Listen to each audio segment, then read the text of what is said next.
លូឆុងខ្វាងអាមនុក្រីក្រចូលមកត្រកូលលីនមិនស្មើនឹងឆ្កែផងអញហ៊ានវាប្តីខ្ញុំទៀតហេខ្ញុំទៅអញស៊ីផឹករបស់ពួកយើងថែមទាំងហ៊ានវាមនុស្សទៀតថ្ងៃនេះខ្ញុំនឹងបង្រៀនមេរៀនដល់ពួកអ្នក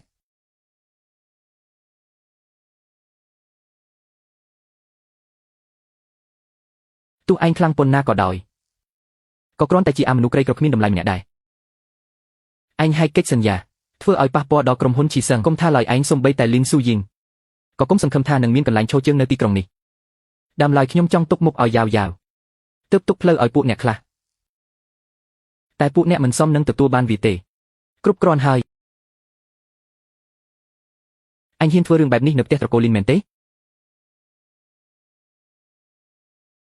អញមិនគោរពចាស់ទុំតតែសោះមែនទេអញទៀតអញចង់ធ្វើស្អី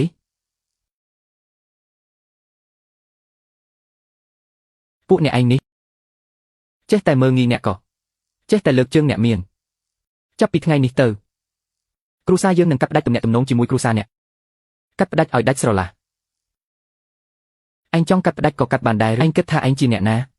ចង់បន្សល់ទុកបញ្ហាឲ្យពួកយើង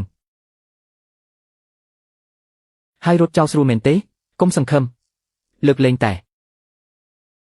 យកលុយ20លានមកឲ្យខ្ញុំទើបចាត់ទុកថាអញទិញសិទ្ធិផ្តាច់ទំនាក់ទំនងឈាមជ័រនេះបាន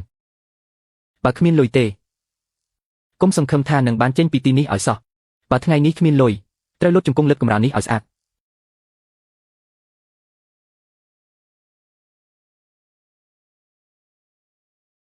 ហាគួរឲ្យអស់សំណើចណាស់អញនៅគិតថាខ្លួនឯងជាកូនប្រុសតកូលលូទៀតមែនទេឲ្យតែមានលុយនេះចាប់ពីពេលនេះទៅគ្រួសារយើងនឹងគ្មានអ្វីពាក់ព័ន្ធនឹងគ្រួសារអ្នកទៀតទេចង់ធ្វើកិច្ចសន្យាអីក៏ធ្វើទៅ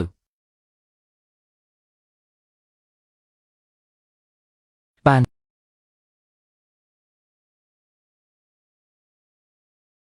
អញធ្វើឲ្យខ្ញុំភ័យខ្លាចដល់ថ្នាក់នេះអញត្រូវសងខ្ញុំបន្ថែម5លានទៀតជាថ្លៃសងជំងឺចិត្តខ្វះតែ1រៀលក៏មិនបានខ្ញុំនឹងប្តឹងទៅតុលាការឲ្យដឹងរឿងឲ្យឯងអាម៉ាស់មុខពេញទីក្រុងនេះ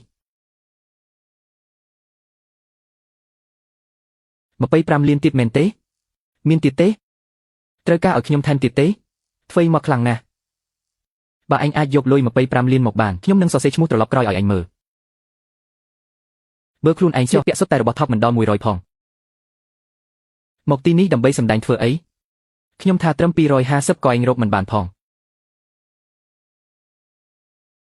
ឆាប់យកលុយ25លានមកឲ្យលឿនឡើងហាអញគិតថាអញជាអ្នកណា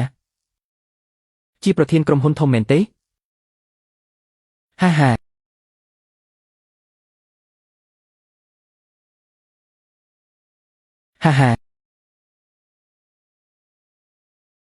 នោះមិនមែនជាលោកនាយកធនាគារមែនទេហេតុអ្វីគាត់មកទីនេះលោកលូនេះគឺជាលុយ25លានដែលលោកត្រូវការ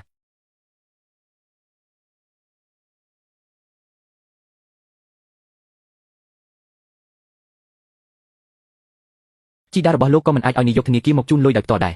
ឬមួយគាត់មានតួនាទីអ្វីពិសេសគាត់គ្រាន់តែជាមនុស្សគ្មានអ្វីសោះតើលុយ25លាននេះមកពីណាខ្ញុំយល់ហើយគាត់ប្រកាសជាយក Farik នឹងផ្ទះរបស់មីងទៅលក់អស់ហើយទើបយកលុយមកសម្ញែងនៅទីនេះខ្ញុំឆ្ងល់ថាហេតុអ្វីអាមនុស្សអាសាឥតការនេះហ៊ានខ្លាំងម្ល៉េះដែលពិតជាយកលុយគ្រួសារយើងមកធ្វើជាអួតអាងសោះលោកនាយកលីខ្ញុំឈ្មោះរ៉ូអ៊ីឆឹងមកពីក្រុមហ៊ុនជីសុនយើងធ្លាប់ជួបគ្នានៅក្នុងកម្មវិធីជប់លៀងលោកលូតើលោកត្រូវការឲ្យខ្ញុំជួយអ្វីទៀតទេមិនបាច់ទេជូនលុយរួចហើយលោកអាចត្រឡប់ទៅវិញបាននាយកលីគ្រួសារនេះខ្សែធនយូរហើយហេតុអ្វីលោកត្រូវគោរពគាត់ខ្លាំងម្ល៉េះការងាររបស់ធនាគារយើងចាំបាច់ត្រូវរីកាប្រាប់គ្រួសារអ្នកដែរឬគ្រួសារអ្នកជាត្រកូលអ្នកមានមុខមាត់តែថ្ងៃបុណ្យទានបែបនេះបែរជាមកព្រួតគ្នាធ្វើបាបកូនប្រសារទៅវិញបើគ្រួសារអ្នកមានចរិតបែបនេះខ្ញុំគិតថាប្រាក់កម្ចី300លានតែក្រុមហ៊ុនអ្នកស្នើមកធនាគារយើងប្រហែលជាមិនចាំបាច់អនុម័តទេមិនបាច់អនុម័តទៀតទេលោកនាយកលីរឿងនេះមិនមែនជារឿងលេងសើចទេណា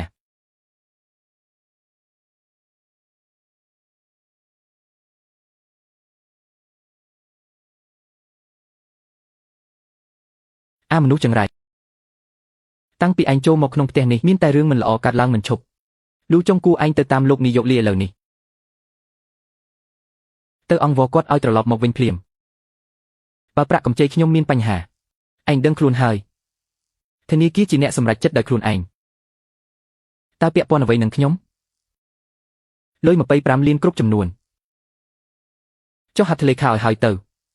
ប៉ាមានលុយនេះហើយក្រុមហ៊ុនយើងនឹងអាចដោះស្រាយបានអាមនុស្សគ្មានប្រយោជន៍នេះ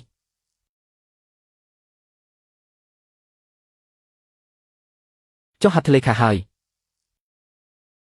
ឆាប់ចេញពីផ្ទះនេះទៅ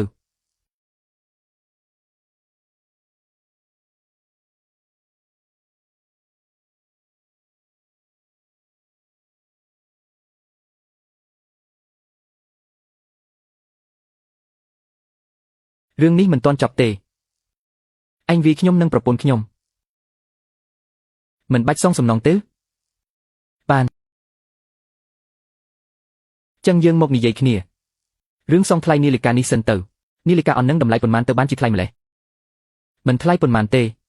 ត្រឹមតែ80លានយ៉នទេ80លានយ៉ន